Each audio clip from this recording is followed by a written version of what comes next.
Have you ever wondered why the rich keep getting richer, even when they fail? It's not because they work harder, it's because they think differently. They play a game most people don't even know exists. While the world chases money, the rich chase psychology, and that's the real secret, the one no one wants you to understand.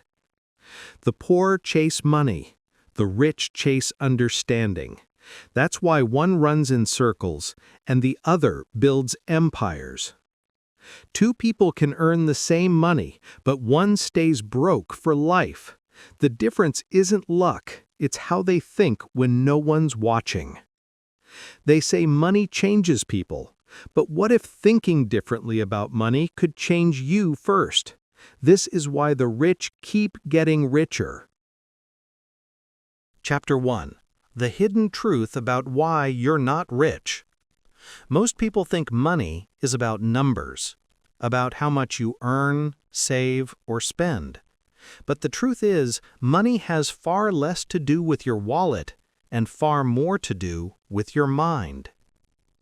Every day, billions of people chase it. Some find it, most lose it. Yet only a few truly understand it. Why is that? Why do two people earn the same salary, live in the same city, face the same opportunities, and yet one ends up broke, while the other quietly becomes rich?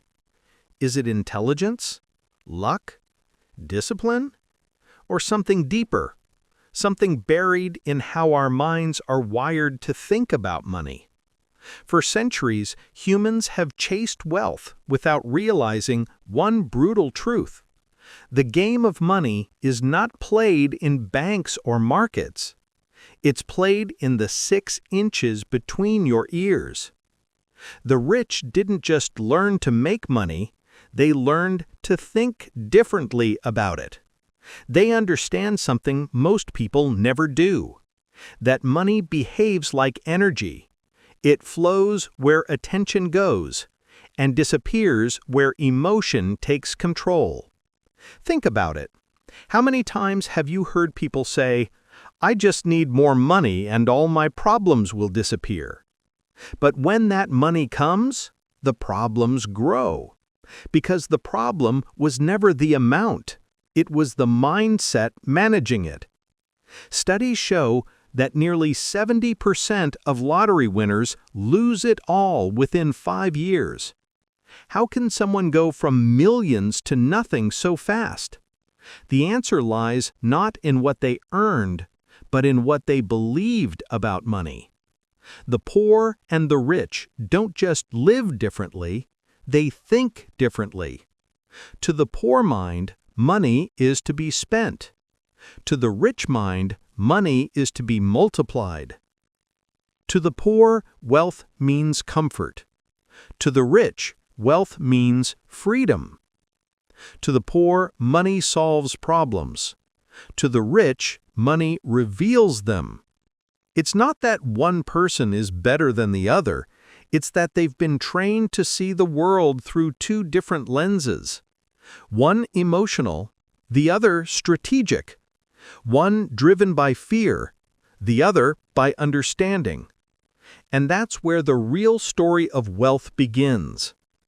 Because if money is emotional, if every decision we make about it is rooted in how we feel, then mastering money isn't about learning math, it's about learning yourself. Most people work harder and harder, but the rich think deeper and longer. They don't just chase income, they design systems that outlive their effort. They don't ask, "How can I earn more this month?" They ask, "How can I make money earn for me forever?" So before we talk about investments, business, or savings, we need to go back to the beginning, to the psychology that decides every choice you'll ever make about money. Because once you understand how your mind reacts to money, you'll finally see why the rich win, not because they have more resources, but because they have more clarity. In the next chapter, we'll uncover the first mental trap that keeps most people stuck in a cycle of scarcity. A trap so common, you've probably fallen into it without even realizing it. This is the money illusion. Chapter 2. The money illusion. Every human being has lived under one powerful illusion, the belief that having more money automatically means having more wealth. But the rich know that's the biggest lie ever sold. This lie is called the money illusion. It's the invisible trap that keeps most people working harder but never getting richer. The money illusion happens when we confuse numbers with value. You get a raise, you feel richer. You buy a new phone, you feel successful. You move to a bigger apartment, you feel you've made it. But if your expenses rise faster than your income, you're not richer, you're just busier being broke. The rich think in terms of value, not price. They know that $1,000 means nothing if it's not working for them. But to the average person, a bigger number feels like progress, and that emotional comfort becomes the trap. In 1928, during the height of the Great Depression, economist Irving Fisher warned about this illusion. He said, "People mistake the face value of money for its purchasing power. A dollar in your hand doesn't always have the same strength. When inflation rises, that same dollar shrinks quietly, and yet people still celebrate having more. That's why you'll find someone earning $2,000 monthly still feeling broke, while another person earning half that amount quietly builds wealth. Because wealth isn't measured by what comes in, it's measured by what stays and grows after it arrives. The poor buy things that prove success. The rich buy things that produce success. The poor say, "I deserve this." The rich say, "Does this serve me?" To the poor, money is an emotional symbol. To the rich, it's a logical tool. And that one difference decides everything. Here's how the money illusion keeps you trapped. When your income rises, your dopamine rises too. You feel better, more confident, more in control.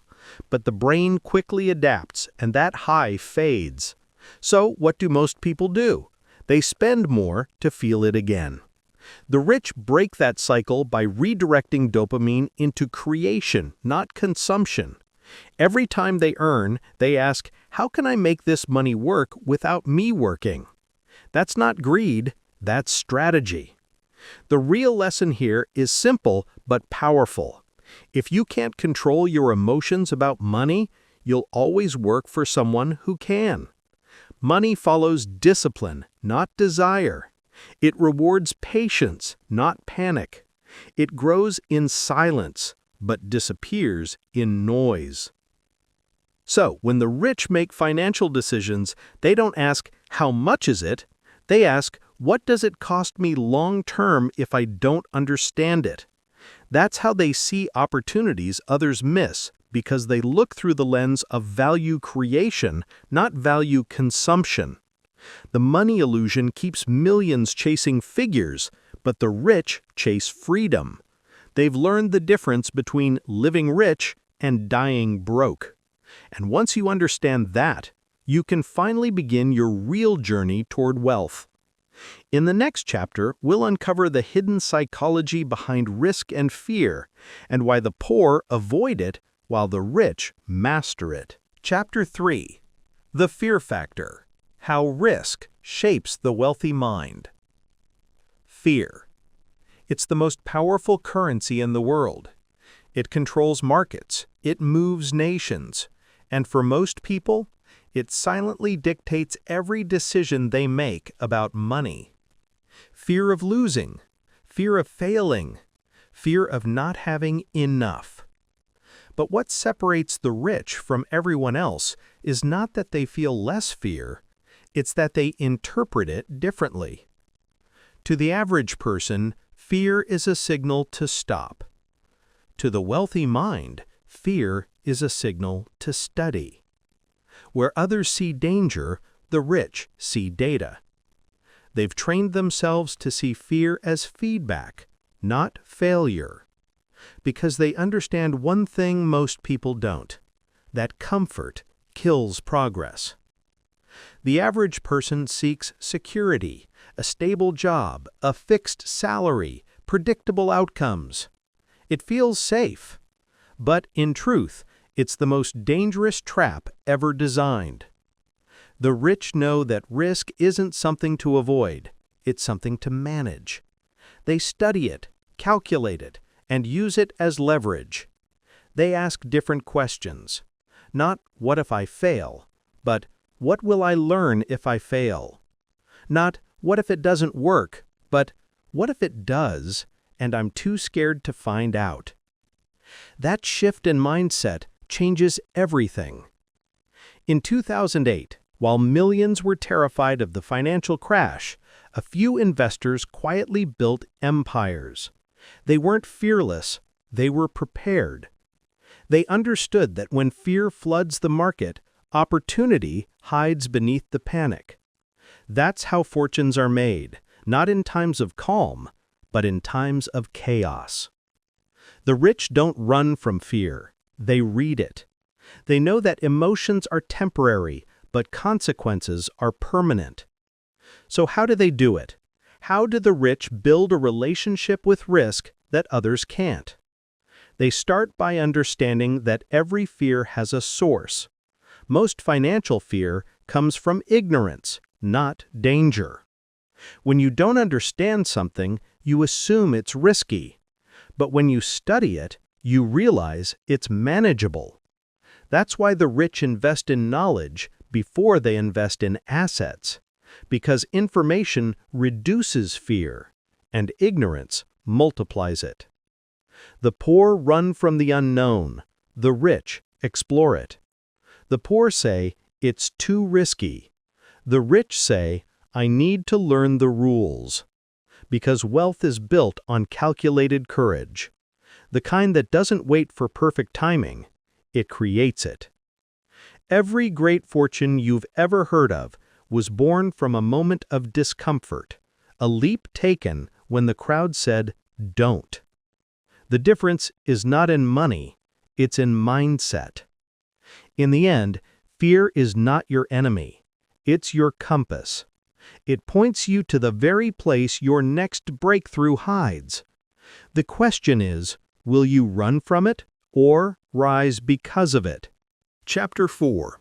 The Compound Effect of Thinking. How the Rich Buy Time Instead of Things. The difference between the rich and everyone else isn't luck, it's time. Not just how much they have, but how they see it. Most people trade time for money. The rich trade money for time. They understand that time is the only currency that never replenishes. Every second you waste is a cost you can't recover. When the poor earn money, they buy things. When the rich earn money, they buy freedom. Freedom from urgency. Freedom from dependency. Freedom to think, to build, to create. Because they know something the average person forgets, that every hour spent reacting is an hour stolen from creating. The rich don't think in days or months, they think in decades. They ask, what will this decision look like in 5 years? While others ask, how can I survive until Friday? That's the compound effect of thinking. It's not just about compound interest, it's about compound perspective. Every long-term thought multiplies future value, and every short-term emotion subtracts it. Albert Einstein once called compound interest the eighth wonder of the world. But here's what most people miss. Compound thinking came first.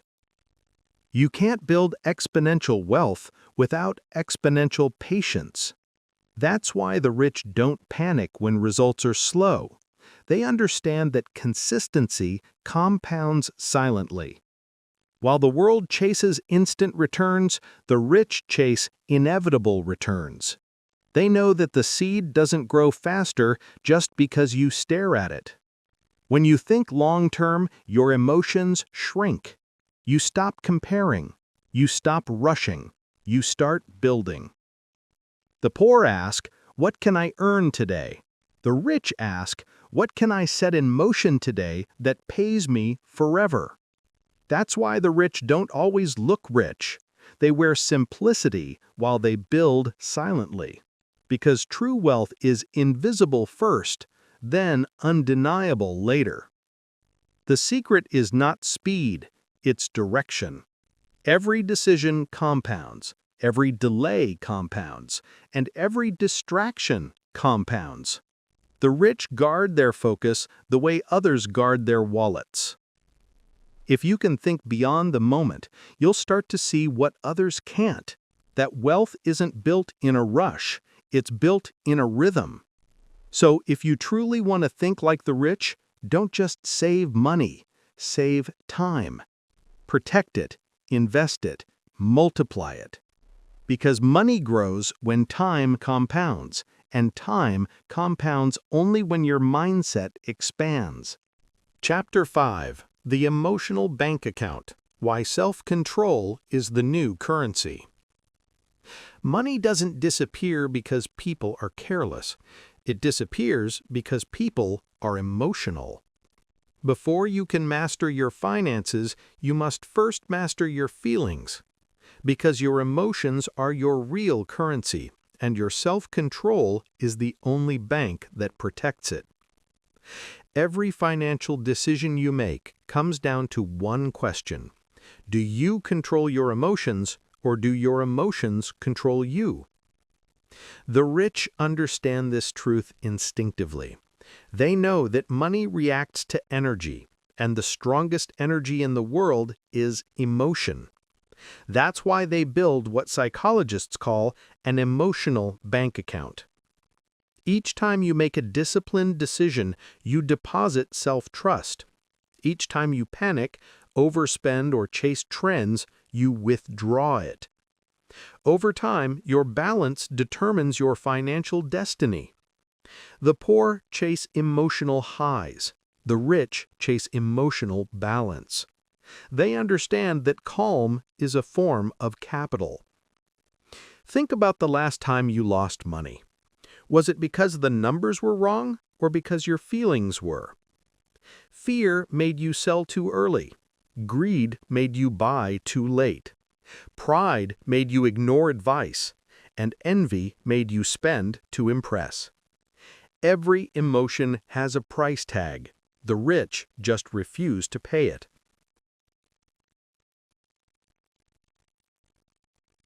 In 1994, psychologist Daniel Goleman introduced the world to emotional intelligence, the ability to recognize and manage your emotions. He discovered that EQ, not IQ, predicted long-term success. The same is true for wealth. The people who stay rich aren't the smartest, they're the calmest. They don't react fast, they respond wisely. Because reacting costs energy, responding compounds it.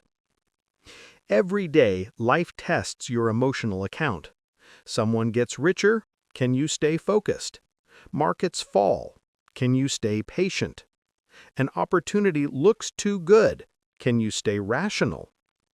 The rich answer with discipline, because they know self-control is the new currency of wealth. It buys peace, focus, and longevity. When you learn to save your emotions, you naturally save your money. When you learn to invest your focus, you multiply your outcomes. And when you protect your peace, you attract prosperity. Because money, at its deepest level, flows to where stability lives. The rich don't just count their money, they count their moments of discipline. And that is how they stay rich long after everyone else has spent their fortune. Chapter 6: The Network Effect of Mindset: How who you know shapes what you grow.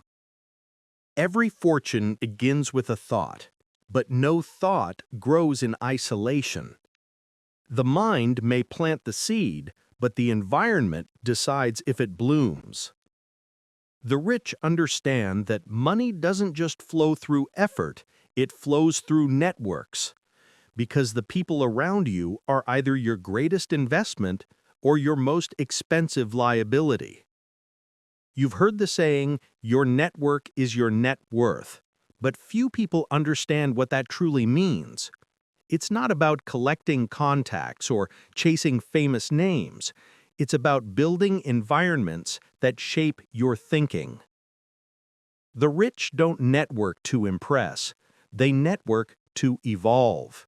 They surround themselves with people who talk in solutions, not complaints, who discuss ideas, not individuals, who measure success not by income, but by impact. The average person seeks comfort in similarity. The rich seek growth in diversity, because sameness feels safe, but it rarely sparks innovation. The rich build networks of difference, people who challenge them, question them, stretch them. They know that growth begins the moment ego ends. Social scientists call it the network effect. It's the principle that value increases as connections increase exponentially. Think of it like this. If one person knows 10 people, and each of those 10 knows another 10, your potential opportunity web multiplies 100 times. That's why the rich focus less on what they know and more on who they learn from. They know that being in the right conversation can be worth more than a decade of education. The poor guard their ideas. The rich share them, because they know ideas grow stronger when exposed to pressure. The poor compete for visibility. The rich collaborate for scalability. The poor fear imitation. The rich welcome innovation. That's the power of the network effect. Every connection adds compound influence, and influence eventually becomes income. But here's the truth no one tells you. Your environment is more powerful than your willpower. You can't think abundance in a room full of scarcity. You can't build wealth surrounded by people who normalize struggle. So, the rich curate their circle like investors curate portfolios. They diversify energy. They minimize negativity. They audit access. Because the company you keep quietly programs the limits of what you believe is possible. If you want to rise, build rooms that stretch your vision. Be around people who make you think bigger, plan smarter, and move faster. Because wealth isn't contagious, but mindset is. And when the right minds meet, the future shifts. You don't need everyone to believe in you, just the right few. Next chapter, the attention economy, why focus is the new gold. Chapter 7. The Attention Economy. Why Focus is the New Gold. Every day, you wake up in a marketplace. Not one that trades goods, but one that trades attention. Every ping, every scroll, every sound is a tiny transaction. You think you're using your phone, but often it's using you. In the 21st century, attention is currency. Whoever controls it, controls the economy. That's why tech companies, influencers, and billionaires spend billions not to sell you something, but to capture your focus. Because once they have your focus, they own your future. But here's the paradox the rich understand. In a world where everyone fights for attention, the real power lies in guarding your own. Focus has become the ultimate luxury, because most people have sold theirs for free. You've heard of time is money, but the rich know something deeper. Attention is leverage. Time can be managed, but attention must be protected. Every distraction divides your potential. Every focus session compounds your results. And the compounding of focus creates what we call the attention dividend. It's the invisible multiplier behind every success story. Take Warren Buffett. He spends hours thinking, not reacting. Jeff Bezos clears time to read and plan in silence. Elon Musk blocks his schedule into deep work zones. The rich don't just manage their time, they monetize their focus. But why is focus so rare? Because the poor confuse activity with productivity. They stay busy but not effective. They chase trends instead of mastering one craft. They scroll for motivation instead of taking motion. The rich do the opposite. They understand that in every era, the scarcest resource becomes the most valuable. In the industrial age, it was land. In the information age, it was data. In this age, it's attention. Here's the secret. Focus is not about saying yes. It's about learning what to say no to. Every no creates space for a stronger yes. Every boundary you protect builds a fortress around your purpose. Because when your mind stops reacting, your vision starts expanding. In the new economy, attention is the new gold, and your mind is the mine. So guard it, train it, invest it wisely. Because focus turns ideas into empires, and silence is where billion-dollar thoughts are born. Next chapter, The Game of Perception, How the Rich Shape Reality. Chapter 8. The Game of Perception, How the Rich Shape Reality. Before money changes hands, perception changes minds. Because wealth isn't just earned, it's believed into existence. The rich know this simple rule. People don't buy products, they buy perceptions. They don't follow facts, they follow frames. Perception is power. It's how the world decides who to trust, who to follow, and who to ignore. The rich master that game early. They build images that inspire confidence, not by pretending, but by controlling context. Every outfit, every tone, every backdrop tells a story. They understand that before people invest in your idea, they invest in your image of certainty. The poor say, "I'll look successful when I make it." The rich say, "I'll look successful so I can make it." It's not vanity, it's strategy.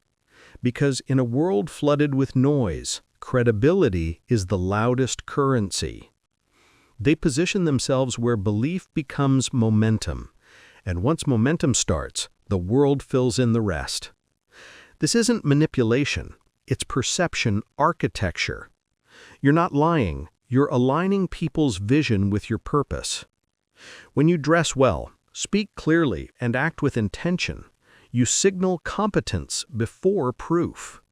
That signal attracts trust, and trust accelerates success. Psychologists call this the halo effect. When people see one strong trait, they subconsciously assign you others. Confidence looks like intelligence. Order looks like discipline. Calm looks like control. The rich don't abuse this, they use it wisely. Because they know people don't see the world as it is. They see it as they feel. So they shape feelings, not just facts. Think about it. Apple didn't just sell phones, it sold status. Tesla didn't just sell cars, it sold belief in the future. Rolex doesn't sell time, it sells timelessness. That's the perception game, and it's being played every second, by everyone, consciously or not.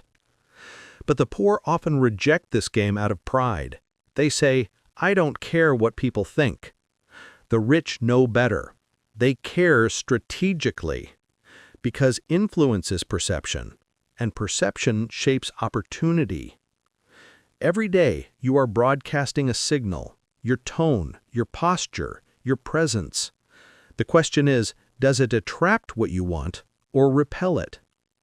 To shape reality, you must first shape perception. And to shape perception, you must control your presentation. Not fake, focused, not arrogance, alignment. Because when the story people tell about you matches the truth you're becoming, momentum begins. You don't need to convince the world to believe in you. Just show the world that you already do. Chapter 9. The Discipline of Delay. Why the Rich Think in Decades. We live in a world obsessed with speed, fast results, instant fame, overnight success. But time doesn't care about your hurry. And that's where the rich build their advantage. They move on a different clock. While most people chase months, the rich measure in decades. They understand that growth obeys the law of nature. You can't rush a tree into fruiting. You can only nurture it until it's ready. Patience to them is not waiting. It's working without needing applause. The poor crave immediacy. They want the outcome without the process. But the rich have learned that delay is not denial. It's design. Because anything that grows too fast often collapses just as quickly. That's why the rich build slow, so their foundations can carry forever. In psychology, it's called delayed gratification, the ability to sacrifice today for a future you can't yet see. The rich don't just earn money, they earn time. Every investment, every plan, every pause buys them freedom later. They trade impatience for independence. When Jeff Bezos started Amazon, he told investors he wouldn't profit for years. When Warren Buffett was asked his secret, he said, "Nobody wants to get rich slow." But slow is steady, and steady becomes unstoppable. Because patience compounds like interest. The longer you can wait, the bigger your leverage becomes. The poor often live in reaction. The rich live in preparation. They build long before they're seen. They invest long before it's cool. They trust time even when results are invisible. They understand that progress hides in silence, and silence is where the future forms. If you can delay gratification, you already belong to the top 1% of thinkers. Because the rich don't ask how fast, they ask how far. Every decision is a seed, every day a small investment, and every delay a test of faith in your own vision. When you stop chasing moments, you start creating movements, and movements last far beyond a lifetime. Next chapter, The Power of Systems, How the Rich Build Wealth That Runs Itself. Chapter 10, The Power of Systems, How the Rich Build Wealth That Runs Itself. Discipline is powerful, but systems are invincible. Because willpower may fail, but structure never sleeps. The rich understand that wealth is not built by intensity, but by consistency. And the easiest way to stay consistent is to stop depending on motivation and start depending on systems. Every rich person you admire runs on invisible machinery, habits, frameworks, and automated flows that do the heavy lifting when they don't feel like it. They know human energy is limited, so they design systems that multiply it. That's the difference between hustling for success and engineering it. Systems don't just organize time, they organize decisions. They remove friction. They create predictability. They turn chaos into calm. That's how the rich stay productive without burning out, focused, not frantic. Most people try to work harder. The rich try to work fewer times, more efficiently. They systemize routines until results become automatic. From finances to fitness, from learning to investing, everything runs on repeatable patterns. Because once success becomes a process, you don't need permission to repeat it. Jeff Bezos built Amazon not on products, but on processes. Warren Buffett runs Berkshire Hathaway through a consistent investment system, not emotion. The world's top athletes train by schedule, not by mood. Systems don't rely on how you feel. They rely on what you've built. That's the ultimate wealth hack. But here's the secret most people miss. Your habits are also systems. Your beliefs are mental systems. Your routines are behavioral systems. If your systems serve your goals, you rise. If they don't, you repeat failure automatically. The poor improvise. The rich optimize. Building systems is how the rich buy freedom from fatigue. Because every process you design frees mental energy for something greater. And eventually, their systems make money while they make decisions. That's when time, wealth, and peace finally align. When you master systems, you stop being the worker and become the architect. Next chapter, the final secret, why the rich don't chase money, they attract it. Chapter 11, the final secret, why the rich don't chase money, they attract it. All wealth begins as energy. Money is only its shadow. We've talked about mindset, focus, patience, and systems, but this is where it all connects. The rich don't chase money because they understand money chases energy. When you chase something, you're telling the universe you don't have it. Chasing creates distance. Attracting creates gravity. The rich know that money moves toward clarity, discipline, and vision. It follows order. And those who think clearly, plan deeply, and act calmly create a frequency money can't resist. The poor chase results. The rich chase alignment. They don't ask, how can I get more? They ask, how can I become more? Because when you grow your capacity, resources rise to meet it. The rich build themselves into magnets of trust, of excellence, of reliability. And magnets never chase. Money is not loyal to greed. It's loyal to value. And value flows where energy is clean, where integrity meets intelligence. That's why the rich protect their peace, because peace produces clarity, and clarity attracts opportunity. Think about it. Have you ever noticed that people who chase wealth often lose both peace and progress? But those who move with purpose seem to receive without strain. That's not luck, it's alignment. The rich understand that when your actions, values, and goals synchronize, money becomes the byproduct, not the pursuit. Money is like water. It flows toward direction and structure. If your goals are the riverbank and your discipline is the current, then abundance becomes inevitable. That's why the rich don't force, they flow. They design lives that attract opportunity naturally. They don't pray for quick wins. They prepare for quiet inevitability.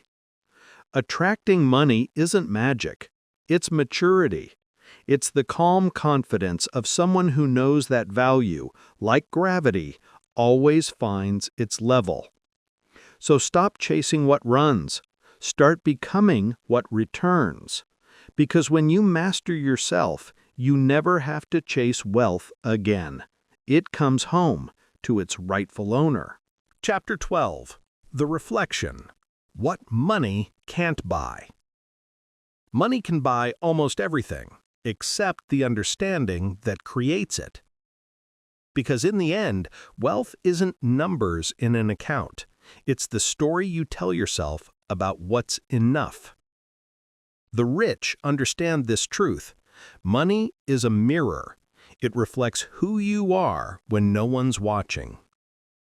So before you chase a new goal, ask yourself, am I doing this from peace or pressure? That single question separates those who rise from those who run in circles. If this journey opened your eyes, don't let it end here. Revisit it, reflect on it, because repetition is how wisdom becomes instinct. And if you found value in this message, share it with someone who's still chasing. You might change a life quietly. This is Facts Up, where we don't just talk about success, we study the psychology behind it. Until next time, keep learning, keep building, and keep thinking differently. Subscribe to Facts Up for more inspirational stories.